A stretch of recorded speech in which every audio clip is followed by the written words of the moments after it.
ये इस्तांबुल की blue mask नहीं, ये है कायरो का दिल, ये है किला सुल्तान सलाहुद्दीन अय्यूबी रहमतुल्लाह अलैह। वो शख्स जितने अपने आदल और इंसाफ से और अपने ईमान से और अपने दीन से पूरी दुनिया को रोशन कर दिया। आइए हम सैर कराते हैं आज आपको किला सलाहुद्दीन अय्यूबी रहमतुल्लाह अलैह की। सुल्तान सलाहुद्दीन अय्यूबी रहमतुल्लाह अलैह तिर्कित इराक़ के एक कुर्दिश ख़ानदान में पैदा हुए। आप पूरी उम्मत के लिए एक निशान बन गए। आपने मिस्र में तशरीफ़ जब लेकर के आए और मिस्र में कदम आपने जब रखा जब यहाँ पर फ़ातिमीयीन का दौर ज़वाल पर था और मसरियों को एक नई ज़िंदगी मिली।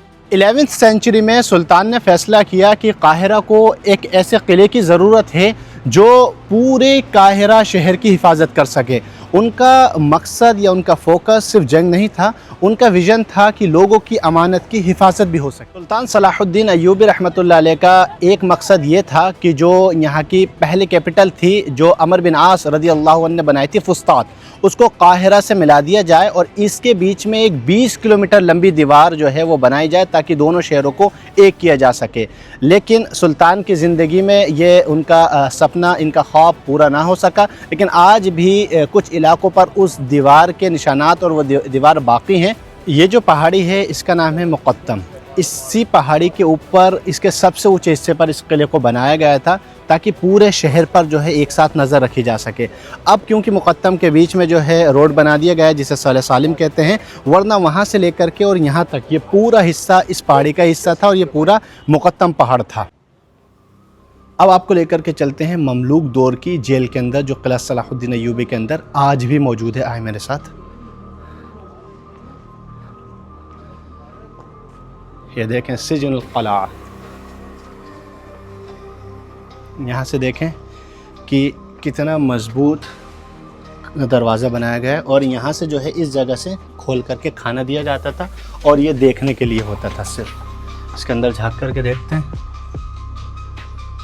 अंधेरा ही अंधेरा दिख रहा है। इसके बाद इधर आएँ, ये भी इसी तरह से जो है बनाया गया है जेल का दरवाज़ा।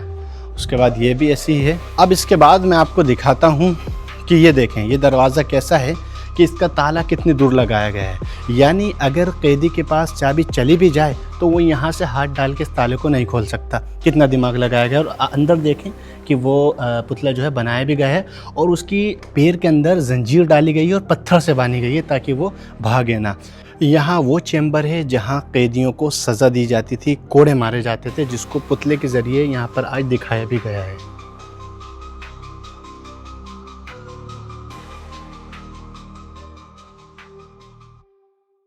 किले का दौर इस्लामी दौर से कितना मिला हुआ और कितना अजीम है। ये जो आप पीछे जगह देख रहे हैं ये थी फैक्ट्री किस्वा काबा की। किस्वा काबा यानी काबे के ऊपर जो गिलाफ चढ़ाया जाता था वो आपको मालूम होगा कि मिस्र से बनकर जाता था। तो मिस्र में वो इसी जगह से बनता था और यहीं से जो है वो जाता था। सल्तनत उस्मानिया के दौर में यहीं से बन कर जाता था। उसके बाद जब आले सऊद की हुकूमत आई सऊदी के ऊपर, तब भी शुरू के पीरियड में यहीं से बन कर के गया, लेकिन बाद में अब उसे जो है मुंतकिल कर दिया गया सऊदी में। अब वो वहीं मक्का में बनता है। ये जो घड़ी आपने देखी, ये घड़ी या घंटा घर जो इस मस्जिद के अंदर लगाया गया है, ये दुनिया का सबसे महंगा घंटा घर कहलाता है, क्लॉक टावर कहलाता है। क्यों? इसकी वजह यह है कि ये जब फ्रांस ने इजिप्ट को गिफ्ट किया और यहाँ लगाया गया तो सिर्फ़ और सिर्फ ये 24 घंटे चला और उसके बाद बंद हो गया। उसके बाद इस पर कई मिलियन डॉलर्स खर्च किए गए अलग अलग एरा में, अलग अलग ज़माने में, और उसके बाद इसे कोशिश की गई कि इसे चलाया जा सके। लेकिन आज तक 200 साल हो गए, ये आज भी ऐसे ही बंद पड़ा हुआ है। यहाँ से देखेंगे खड़े होकर तो पूरा शहर जो है काहिरा शहर पूरा एक साथ देखा जा सकता है। यही वजह है कि रमज़ान के अंदर जो इफ्तारी के ख़त्म होने की टाइमिंग थी या रोज़ा खुलने की टाइमिंग थी, मगरिब का वक्त या सहरी का वक्त, उस वक्त ये जो तोप रखी हुई है इस तोप में से जो है गोला फेंका जाता था, गोला मारा जाता था, जिसकी तेज़ धूम के साथ आवाज़ होती थी और शहर वाले लोगों को पता चल जाया करता था कि अब सहरी का टाइम जो है वो ख़त्म हो गया है। दीन अय्यूबी रहमतुल्लाह अलैह के विसाल के बाद इस किले को ममलूक दौर में 13 सेंचुरी में जो है ममलूक हुक्मरानों ने अपना जो है मरकज़ बनाया हुकूमत करने का। और उसी सेंचुरी के अंदर 13 सेंचुरी के अंदर इस मस्जिद को बनाया गया, जिसके वो राज जो आज तक शायद आपने किसी वीडियो में देखे हों या किसी व्लॉगर ने आपको बताए हों, जो आज मैं इस मस्जिद के अंदर जाके आपको बताने वाला हूँ। आए मेरे साथ।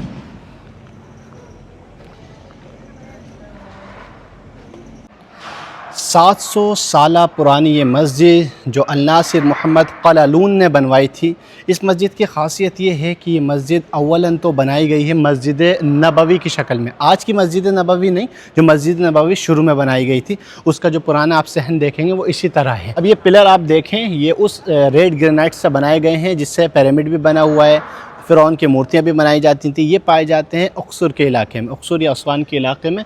वहाँ से इनको, यहाँ से तकरीबन 700 किलोमीटर दूर है, वहाँ से इनको लाया जाता था। हैरानी की बात यह है कि इतना ऊंचा पिलर और इतना चौड़ा, चौड़ाई देखें आपकी, इतना चौड़ा, इतना भारी, किस तरह लाया गया होगा और किस तरह इस मस्जिद में लगाया गया होगा। मस्जिद में जो है मेहराब बनाया गया है और लकड़ी का मिंबर है। ये लकड़ी का मिंबर उसी ज़माने से चला आ रहा है, नबी सल्लल्लाहु अलैहि वसल्लम के दौर में भी लकड़ी के मिंबर थे और यहाँ की सभी मसाजिद में आपको ये लकड़ी के ऊँचे और बड़े मिंबर जो हैं वो देखने को मिलेंगे।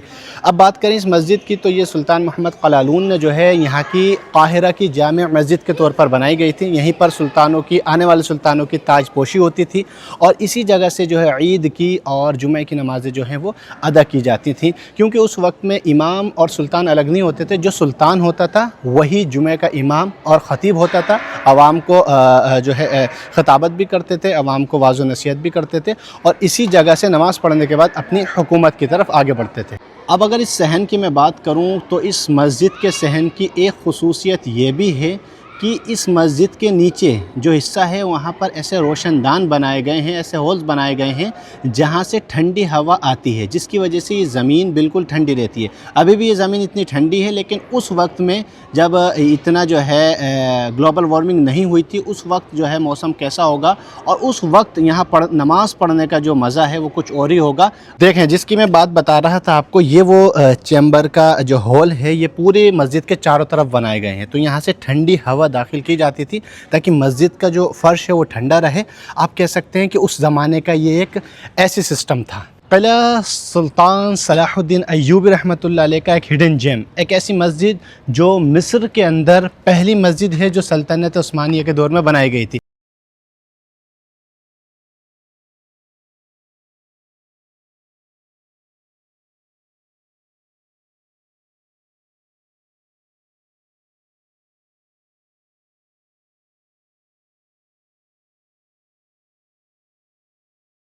तो ये मस्जिद जो है ये सल्तनत उस्मानिया के दौर में सबसे पहली बनाई गई मस्जिद है जो मिस्र में बनी है। और एक ख़ुसूसियत इसकी ये है, इसके अंदर जो मेंबर है, क्योंकि लकड़ी के मेंबर मैंने आपको बताया सब जगह होते हैं, इसमें नहीं है। इसमें पूरा मेंबर जो है वो पत्थर से बनाया गया है और पत्थर से ही तराशा गया है और इस पर पत्थर से ही कैलीग्राफी जो है वो की गई है। बाकी इधर जो मेहराब है वो भी पूरा पत्थर का है और इसके अंदर आवाज़ जो है वो गूंजती है माशाअल्लाह, जैसे अल्लाह पूरे में गूंजी, इस तरह से जो है आवाज़ गूंजती है। तो ये जो है थोड़ी और बाद में तामीर की गई। असल इलाका जो है इसका वो उधर है जो तकरीबन 900 साल पुराना। तो ये जो मस्जिद है यहाँ आकर मालूम हुआ है कि मस्जिद का ये जो हिस्सा है ये सल्तनत उस्मानिया का दौर का है और यहाँ से जो ये हिस्सा शुरू हुआ है ये हिस्सा है फ़ातिमीयीन दौर का। ये पूरा हिस्सा उसी वक्त का है। इसमें इसके सहन में जो एक आप चीज़ देखेंगे जो यहाँ की ख़ुसूसियत है कि ये जो टूटा हुआ पत्थर आपको दिख रहा है, दर हकीकत ये उस वक्त की घड़ी है। इससे टाइम को जो है देखा जाता था कि टाइम जो है वो क्या हो रहा है। इसी तरह एक इधर भी लगाई गई थी, इसको भी उसी तरह से जो है नापा जाता था, टाइम को चेक किया जाता था। बाकी ये जो मीनारा है ये शान है सल्तनत उस्मानिया में जो मसाजिद बनाई गई थी उनकी कि पेंसिल नुमा होती हैं। अगर आप मदीनतुल मुनव्वरा गए हैं और आपने देखा है कि हुजूर के रोज़े के बराबर में एक छोटी सी मीनार हरे मुँह की बनी हुई है, वो जो बनाई गई है वो सल्तनत उस्मानिया के दौर की बनाई गई है। वही मीनार जो है पुरानी है, बाकी जितनी मीनारें हैं वो बाद में जो है तामीर की गई अलग अलग दौर के अंदर। अब मैं आपको किला सलाहुद्दीन अय्यूबी की वो जगह दिखा रहा हूँ जो हर किसी ने नहीं देखी है। ये उस मस्जिद के अंदर का मदफन है जहाँ पर उस वक्त के उस्मानी दौर के और फ़ातिमीन दौर की क़बूर बनी हुई हैं। ये आज तक किसी ने किसी व्लॉग में नहीं दिखाया है। ये देखें, ये रास्ता जो है ये जाता है इसकी असल क़ब्र तक। यहाँ पर जो है लिखा हुआ भी है, देखें अली कितने अच्छे तरीके से लिखा है, तवक्कल। यहाँ लिखा हुआ है हज़रत अबू बकर, उमर, हज़रत उस्मान, हज़रत अली रज़ियल्लाहु अन्हुम। बड़े लोगों को जो है वो दिया जाता है तो उनके कब्र के ऊपर ये लगाया जाता था। ये सबसे बड़े के ऊपर जो सुल्तानियों से नीचे के लोग होते थे, फिर ये इस तरह से कब्र के सरहाने जो है गाड़ा जाता था, ये बताने के लिए कब्र किसी आम इंसान की नहीं, किसी सुल्तान, किसी उसके मुशाविर, किसी वज़ीर या किसी ऐसे इंसान की है जो उनके अहल में से है, उनके अयाल में से है या उनके फ़ौज में से है। ये देखें मस्जिद का सहन है, बाहर का हिस्सा, और मुझे इतना अच्छा लग रहा है कि ये देखें यहाँ कुआं है, ढक रखा है। अभी मैंने खोल करके देखा है, इसे बहुत ही गहरा अंधेरा दिख रहा है और कुछ भी नहीं दिख रहा है कि यहाँ किस तरह यहाँ से पानी निकालते होंगे, बैठकर वज़ू करते होंगे, क्या दौर था। और ये जो सीढ़ियाँ हैं, ये चढ़ने के बाद यहाँ इस जगह चढ़ने के बाद जो है अज़ान दी जाती थी इस क़िबले की तरफ रुख करके, ताकि पूरे में जो है मालूम हो जाए कि अज़ान हो रही है। माशाअल्लाह, क्या इस्लाम की खूबसूरती है। तो ये जो दरवाज़ा है इसका नाम है बाबुल अज़ाब। इसे बाबुल अज़ाब इसलिए कहा जाता है, इसकी तारीख़ बहुत ही गहरी और खून वाली है। मैं कहूँ मोहम्मद अली पाशा जो थे उन्होंने इसी दरवाज़े से 470 ममलूक सरदारों को बुलाया था। एक बहुत ख़तरनाक तारीख़ है, बयान करते हुए भी मुझे अफसोस सा हो रहा है कि 470 ममलूक सरदारों को बुलाया गया था और बुलाया इसलिए गया था कि ताजपोशी दिखाई जाएगी। और इस दरवाज़े से जब वो दाखिल हुए, इस पहले वाले दरवाज़े से, यहाँ वीडियो वगैरह बनाने से मना कर रहे हैं, इस दरवाज़े से दाखिल हुए, जैसे दूसरे दरवाजे तक पहुँचे पहला दरवाज़ा बंद कर दिया गया और ऊपर से गोलियों की बौछार कर दी गई और सबको मौत के घाट उतार दिया गया। खून सब में कर दिया गया। सिर्फ एक इंसान जो है बाकी रहा था, जो अपने घोड़े को लेकर के और दीवार कूदकर, घोड़े के साथ दीवार कूदकर जो बाहर आ गया था इस दीवार से, वो बाकी रहा था। उसका नाम गालिबन अल कबीर ऐसे कुछ था, मुझे अच्छे से उसका नाम जहन में नहीं है। वो बाकी एक बंदा बचा था ममलूक सरदारों में से। तो अगर मैं ये समझता हूँ कि उस वक्त सुल्तान सलाहुद्दीन अय्यूबी रहमतुल्लाह अलैह ज़िंदा होते तो वो कभी ऐसा नहीं करते, क्योंकि उन्होंने अपनी ज़िंदगी में हमेशा अदल और इंसाफ और दीन से काम लिया है। कभी भी बगावत और कभी भी धोखा उन्होंने नहीं दिया है। इस किले में, किला सलाहुद्दीन अय्यूबी में, अय्यूबी दौर, उसके बाद ममलूक दौर और उसके बाद आता है उस्मानी दौर। तो अब उस्मानी दौर की एक वो मस्जिद जो सबसे बाद में यहाँ बनाई गई और सबसे बड़ी मस्जिद है, और इस मस्जिद के बनने के बाद इस मस्जिद के मीनारे इजिप्ट की सबसे ऊंची मीनारे बन गए। और ये मस्जिद बहुत ही खूबसूरत अंदर से बनी हुई है और काफ़ी बड़ी भी जो है ये बनी हुई है। ये मस्जिद पूरे काहिरा से जो है साफ़ नज़र आती है, क्योंकि सबसे बुलंदी पर बनाई गई है। उसके ऊपर इसके मीनारे जो है वो बहुत दूर से नज़र आते हैं। चलें इस मस्जिद के अंदर चलते हैं। मोहम्मद अली पाशा ने इसको जो है बनाया था और देखते हैं। और इसी मस्जिद के अंदर मोहम्मद अली पाशा की कब्र भी मौजूद है। आएँ।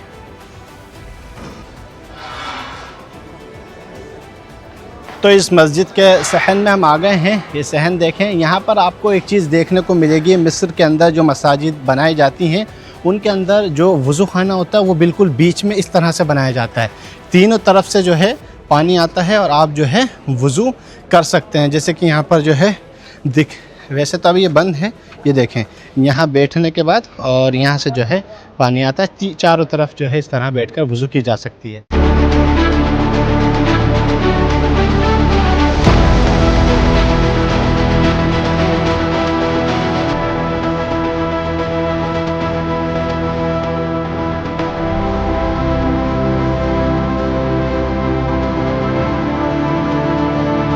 तो ये मस्जिद आप देखें कि कितनी खूबसूरत अंदर से बनाई गई है। इसमें जो ये कनादील लगी हुई हैं ये दर हकीकत इस्तांबुल से ही लाई गई थी। अब इसमें जो है बल्ब लगा दिए गए हैं। पहले इसमें जैतून का तेल डाला जाता था और उसको जलाया जाता था रोशनी करने के लिए। बहुत सारी इसके अंदर जो है ये कनादील लगाई गई हैं। इधर जो आप मेंबर देख रहे हैं काफ़ी बड़ा और ऊंचा लकड़ी का बनाया गया है। ये उसी वक्त में जो है लगाया गया था मोहम्मद अली पाशा के दौर में। लेकिन उसके बाद क्या हुआ कि क्योंकि मेहराब अंदर है और जब इमाम खुतबा देते थे तो लोग वहाँ बैठते थे, तो इमाम उन्हें नहीं दिखता था खुतबे के लिए। तो उसके बाद में बाद वाले बादशाह ने, जो उनके बेटे थे, उन्होंने एक और मेहराब अंदर तैयार कराया ताकि इमाम जब वहाँ से खुतबा दें तो यहाँ के बैठे हुए लोगों को या उधर बैठे हुए लोगों को भी दिखें। और जो तीसरी चीज़ आप देख रहे हैं, ये मशहूर है मसर की क़रात के लिए। मसर में जो क़रात होती है वो इस तरह के मिंबर पर बैठ कर की जाती है, तो इस पर क़रात होती थी। ये बाद में मिंबर बनाया गया है और ये सबसे पहला जो है यहाँ पर मिंबर बनाया गया है। काफ़ी बड़ी मस्जिद है, नमाज इसमें अभी नहीं होती है। और उधर जो है वो बना हुआ है मोहम्मद अली पाशा का मकबरा, वो भी आइए चलिए देखते हैं। अब यहाँ पीछे देख सकते हैं कि ये मकबरा है मोहम्मद अली पाशा का। क्या आलीशान मकबरा जो है इन्होंने बनाया है कि बाहर की दीवार देखें कितनी ऊंची और कितनी मज़बूत, और अंदर से जो ये मकबरा है वो और ज़्यादा खूबसूरत जो है बना हुआ है, बहुत ऊंचा, पूरा मार्बल का। अब मेरा एक सवाल ये है कि आज इतना आलीशान मकबरा इनके चाहने वालों ने उस वक्त बनाया और इन्होंने इतनी आलीशान मस्जिद बनाई, लेकिन आज इस मस्जिद में नमाज भी कोई नहीं पढ़ता है और इस मज़ार के ऊपर फ़ातिहा पढ़ने वाला भी कोई नहीं है। और सुल्तान सलाहुद्दीन अय्यूबी की क़ब्र आप दमिश्क में देख लें कि कितने लोग वहाँ पर जो है जाते हैं। और एक ये सुल्तान गुज़रे हैं, बुरा किसी को नहीं कहना चाहिए क्योंकि इनके मामला तो अल्लाह के हवाले हैं, लेकिन एक सोचने वाली बात यह है कि इबरत मुझे महसूस हो रही है और हैबत लग रही है कि इतना आलीशान बना हुआ, लेकिन कोई रौनक, कोई चमक, कोई दमक नहीं है। हत्ता कि कुरान की आयत लिखी हुई हैं और बहुत ही खूबसूरत तरीके से बनाया गया है, लेकिन वो दिल को सुकून वाली बात नहीं है। यहाँ पर आप देखें कि ये दौर दिखाया गया है, ये है सुल्तान सलाहुद्दीन अय्यूबी, ये अय्यूबी दौर है। और उसके बाद यहाँ पर जो ये ममलूक दौर है और ये जो है उस्मानी दौर है। उसके बाद फिर ये मोहम्मद अली पाशा और जो उनके बाद हुक्मरान गुजरे हैं उनका दौर है। और ये है आज का दौर, तोपें वगैरह सब बनाई हुई हैं। द नेशनल मिलिट्री म्यूज़ियम, जो कि आगे आपको लेकर के चल।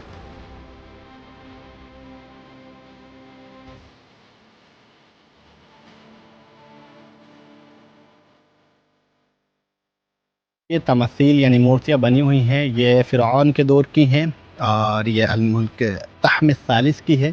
अब जो मैं आपको दिखाने जा रहा हूँ, ये देखें, ये हैं वो महाशय जिन्हें कहा जाता है फ़िरऔन, मूसा अलैहिस्सलाम के दौर के रमसीस सानी, ये उनकी जो है मूर्ति बनाई गई है। उसके बाद में ये हैं हम सब के ग्रेट सुल्तान सलाहुद्दीन अय्यूबी रहमतुल्लाहि अलैह। उसके बाद फिर अगर आगे चलेंगे तो ये है और दूसरा उनके बाद के सुल्तान के ममलूक दौर के जो थे, और ये बैरबस की है। और ये हैं मोहम्मद अली पाशा, ये इब्राहिम बादशाह, ये इस्माइल, और ये हैं अब्बास हलमी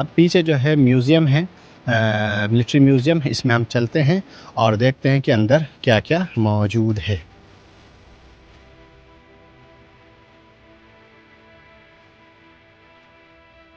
अब ये जो मिलिट्री म्यूज़ियम है, इसके अंदर भी आपको सभी दौर की जो चीज़ें हैं वो देखने को मिलेंगी। फ़िरऔनी दौर से लेकर के और जो मोहम्मद अली पाशा का दौर गुज़रा है वहाँ तक की सभी चीज़ें इस म्यूज़ियम के अंदर हैं। और ये जो तलवार है, ये मोहम्मद सल्लल्लाहु अलैहि वसल्लम की तलवार है, यानी कि उसकी तरह बनी हुई है, उसकी कॉपी है, लेकिन ये वही डिज़ाइन और वही सब कुछ इसमें तराशा गया है जो मोहम्मद सल्लल्लाहु अलैहि वसल्लम अपने हाथ से इस्तेमाल किया करते थे। देखें क्या शान और शौकत वाली तलवार है। ये कॉपी होने के बाद इस पर इतना रौब और दबदबा है, जिस वक्त ये चमकती होगी क्या आलम होगा। हज़रत अमर बिन आस रज़ियल्लाहु अन्हु के दौर में जब मिस्र फ़तेह हुआ और मिस्र में इस्लाम आया, उसको यहाँ पर जो है दिखाया गया है कि ये देखें किला जो है, इसके आसपास नील का पानी जो है बहाया गया था और खंदक की तरह, जैसे खंदक खोदी गई थी इस तरह नील को काटा गया था ताकि ये लोग अंदर ना पहुँचें। कुछ वक्त इंतज़ार हुआ और जो है उसके बाद मुहासरा हुआ और फिर अल्हम्दुलिल्लाह इस्लाम ने मिस्र को फ़तह कर लिया। तो अब हम पहुंच चुके हैं सुल्तान के असली दरबार के अंदर, किले के अंदर एक और किला। और हकीकत में ये वो जगह है जहाँ ये लोग रहा करते थे। अब इसे म्यूज़ियम में बना दिया, लेकिन उस वक्त दरबार कैसे लगता था मैं आपको दिखाता हूँ। आए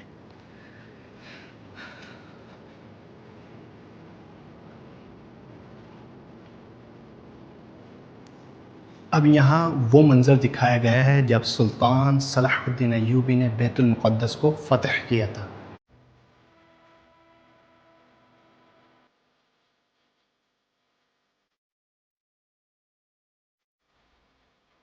ये उस कुएं का मॉडल है जिसे बि'r यूसुफ कहा जाता है। ये इसी किले के अंदर मौजूद है, खुला हुआ होगा तो हम इंशाल्लाह दिखाएंगे। ये उस वक्त की बहुत ही ज़बरदस्त चीज़ थी सुल्तान सलाहुद्दीन अय्यूबी के दौर की, कि 80 मीटर गहरा एक कुआं बनाया गया था जिसमें घोड़े नीचे जाने के बाद पानी पिया करते थे। सोचे कि इतने 100 साल पहले इतना दिमाग। The best soldier on the earth हज़रत सुल्तान सलाहुद्दीन अय्यूबी रहमतुल्लाह अलैह। ये जो म्यूज़ियम है ये बहुत ही बड़ा बना हुआ है, इसको एक्सप्लोर करने के लिए बहुत वक्त चाहिए और बहुत सारी चीज़ें हमने ऐसी देखी हैं जो मैं जो है वीडियो में ऐड नहीं कर सकता क्योंकि वीडियो जो है काफ़ी लंबी हो जाएगी। इस म्यूज़ियम के अंदर कुछ राज ऐसे हैं जो आज भी आवाम से छुपाए गए हैं, यानी कि कुछ टनल्स ऐसी हैं जो यहाँ किले से लेकर के और नील तकरीबन 20 से 25 किलोमीटर दूर तक जो है आज भी खुली हुई हैं। कुछ ऐसी हैं जो ख़त्म हो गई हैं लेकिन कुछ अब भी ऐसी हैं जो खुली हुई हैं और जो फ़ौज की इन चीज़ों के लोग होते हैं वही उसे जो है देखते हैं, लेकिन आवाम के लिए बंद है। बाकी मेरे पीछे देखें कि ये जो हैं सब टैंकर्स रखे हुए हैं इस ज़माने के जो जंग में इस्तेमाल किए जाते हैं, और इधर टैंकर्स हैं और इधर आप देखेंगे तो इधर जो है वो मिसाइल्स जो हैं वो रखे गए हैं। तो ये है वो कुआं जिसे बि'r यूसुफ कहा जाता है, जिसके बारे में मैंने आपको अंदर बताया था। ये वो शहकार है सुल्तान सलाहुद्दीन अय्यूबी के दौर का कि इसके अंदर इसको इतना बड़ा और इतना गहरा बनाया गया था तकरीबन 80 मीटर कि घोड़े खुद इसके अंदर चल के जाते थे और अंदर जाकर स्पाइरल जीने बने हुए हैं उसके अंदर जाके पानी पीते थे। तो अभी फ़िलहाल ये बंद है, इसके अंदर जाने जो है नहीं दिया जा रहा है, बाहर से मैंने आपको दिखा दिया। सुल्तान सलाहुद्दीन अय्यूबी रहमतुल्लाह अलैह, जिनको जाना जाता है उनकी तलवार से नहीं, उनके इंसाफ, उनकी रहमत और उनके दीन से। सुल्तान सलाहुद्दीन अय्यूबी उन्होंने इस किले को बनवाया ताकि लोग महफूज रह सकें। उन्होंने बैतुल मुक़द्दस आज़ाद कराया ताकि उम्मत सजदा कर सके। उन्होंने दुश्मनों पर भी इंसाफ किया। तो आप बताएं कि आपको सुल्तान सलाहुद्दीन अय्यूबी रहमतुल्लाह अलैह की कौन सी बात सबसे ज़्यादा अच्छी लगती है, कमेंट में ज़रूर बताएं। और इस वीडियो को यहाँ तक देख चुके हैं तो लाइक करें, शेयर करें और दीन लाइफ को सब्सक्राइब लाजमी करें, क्योंकि हम दीन और तारीख़ दोनों के सफ़र को साथ लेकर चलते हैं।